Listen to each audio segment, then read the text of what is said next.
Salve, salve, nação rubro-negra, aqui Marquinhos Assunção, chegando nessa quinta-feira, dia 11 de setembro de 2025, para trazer as últimas informações e as principais notícias do rubro-negro mais querido do Brasil e do mundo, o Clube de Regatas do Flamengo. Antes da gente iniciar o giro de notícias do Mengão, eu, como sempre faço, peço a você, rubro-negro, que ainda não se inscreveu no canal, aqui no canal, que se inscreva, que deixe o like, que compartilhe os conteúdos nas redes sociais, que você hype o vídeo e que também você ative o sininho das notificações para que o YouTube possa notificá-los de tudo que estiver acontecendo de novidade aqui no nosso canal. Dito isso, vamos às notícias do Mengão, porque aqui não tem enrolação.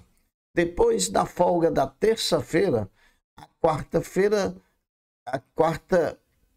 quarta-feira veio e com ela veio o elenco do Flamengo para a parte final da preparação para a retomada do Campeonato Brasileiro domingo em Caxias do Sul contra o Juventude. Arrascaeta e Varela, convocados e depois liberados após a primeira rodada das eliminatórias pela seleção uruguaia, se apresentaram normalmente, com o lateral direito Varela precisando ser reavaliado por conta de um problema de pubalgia. Sobre BH, até então fora da partida de domingo contra o Juventude por conta do julgamento do STJD, o Flamengo confirmou que na noite da terça-feira emitiu pedido de concessão de efeito suspensivo ao pleno do STJD até que seja julgado o mérito do processo em que é parte no tribunal. O resultado deve sair até amanhã, sexta-feira, a concessão ou não do pedido de efeito suspensivo. Pela experiência que a gente tem, pelos pré-requisitos que a situação tem, não achamos que vai sair o efeito suspensivo.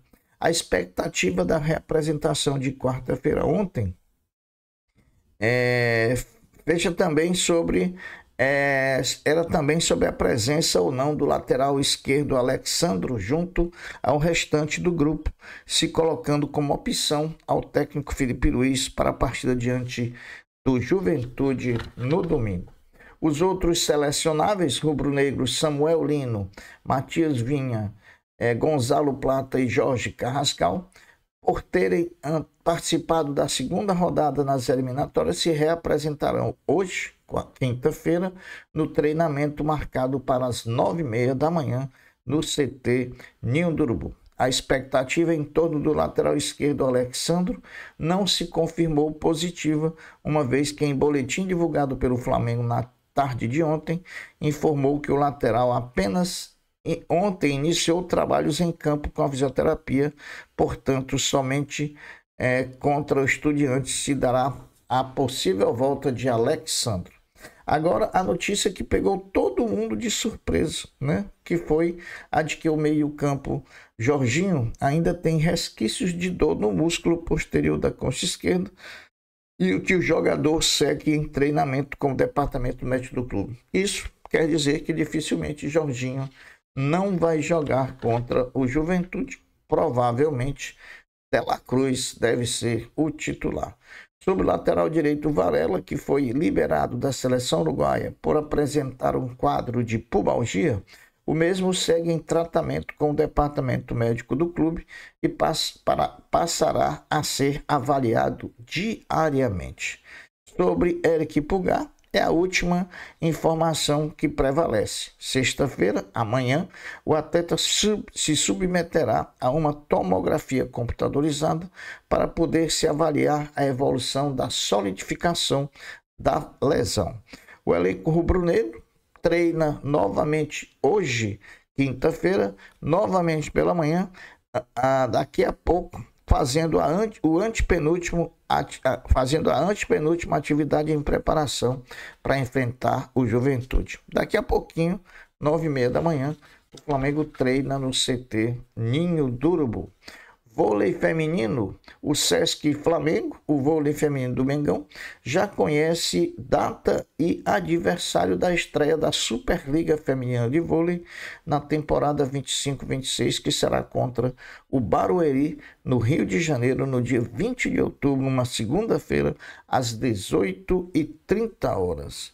A FIFA oficializou ontem, quarta-feira, as datas e os locais dos confrontos da Copa Intercontinental de Clubes 2025. O torneio que substitui desde o ano passado o antigo formato anual do Mundial de Clubes. No dia 10 de dezembro, o Derby das Américas, o vencedor, o campeão da Libertadores, contra o Cruz Azul do México. Dia 13 de dezembro, o vencedor desse jogo contra o vencedor do confronto entre Ásia e da Ásia, né? No dia 17 de dezembro, a final do Intercontinental de Clubes, PSG, e o vencedor desse último confronto. Então, começa no dia 10 de dezembro, termina no dia 17 de dezembro, portanto, uma semaninha só de disputa do Intercontinental de Clubes. A diretoria do Flamengo convocou uma reunião do Conselho Deliberativo para atualizar as informações sobre o projeto de construção do novo estádio. O encontro acontecerá na próxima quarta-feira, dia 17, e a expectativa é de que o presidente BAP comente os planos da diretoria para a nova arena rubro-negra. Segundo o Globo Esporte, das 3 empresas contratadas por BAP para fazer estudos e avaliações sobre o terreno do gasômetro, 2 delas já entregaram os relatórios ao Flamengo. A Soloteste, que fez levantamentos de dados geotécnicos, entregou o trabalho em cerca de 30 dias. Pouco depois, em menos de 2 meses completos, a JDS Engenharia de Precisão também enviou as análises topográficas, o trabalho mais elaborado da AECOM, que deve investigar a contaminação do solo e fazer a avaliação de risco. Deveria ficar pronto em outubro, mas pode ser entregue apenas em 2026. Olha, cria-se uma expectativa muito grande em torno do que o presidente Luiz Eduardo Batista vai falar sobre a arena, porque esse comunicado e essa fala sobre o estádio e sobre o terreno do gasômetro, ele vem logo após o Flamengo assinar um termo de compromisso com a prefeitura, confirmando a compra do terreno e, naturalmente, por consequência, confirmando também que fará o estádio. Essa semana, lá na nossa conta do Twitter, nós fizemos uma cobrança ao Flamengo por conta dessa assinatura do termo de compromisso que foi assinado, mas não foram divulgadas as novas datas que foram prorrogadas. Quem sabe, nessa reunião do Conselho, o BAP traga essas novas datas aí que foram prorrogadas do edital inicial, para que o Flamengo possa aí a gente entender quando, como e quando o Flamengo vai construir o seu estádio. Pelo menos parece que a coisa está andando. Se ele vai falar, é porque alguma coisa aconteceu, então a gente fica na expectativa muito grande. Vamos para frente. O basquete do Flamengo, o orgulho da nação, perdeu seu primeiro amistoso em solo espanhol como preparação para o Intercontinental de Clubes. São Pablo Burgos 106, Flamengo 86. Sem um melhor ritmo de jogo, ainda a defesa rubro-negra falhou em excesso no primeiro jogo da temporada.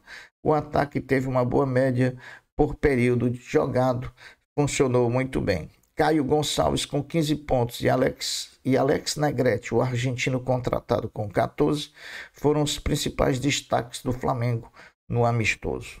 A realidade sobre o lucro que o Flamengo vai ter na venda do meio-atacante Lázaro pelo Almeria da Espanha, venda para o futebol árabe. Ora, meus amigos, o acordo do Flamengo quando vendeu o meio-atacante Lázaro ao Almeria foi de ter direito a 30% do lucro na venda futura, caso a venda fosse maior, o que não ocorreu.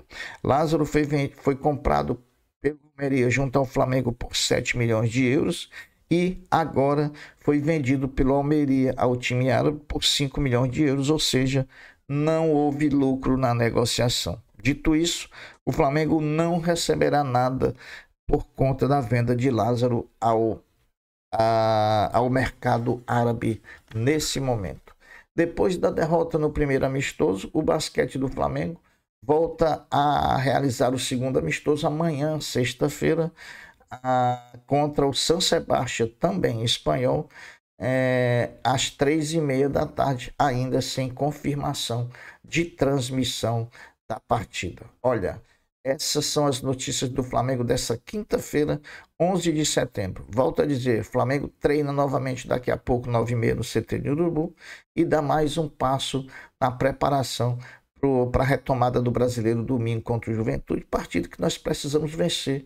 Primeiro, para nos mantermos líderes do campeonato. E segundo, para a gente quebrar esse tabu de não vencer lá no Alfredo Jaconi há 27 anos, né? 27 anos. Então precisamos quebrar esse tabu vencendo e nos mantendo líderes da competição.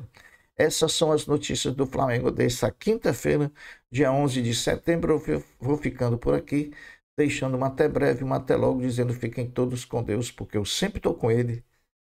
Saudações rubro-negras. Fui. Tchau.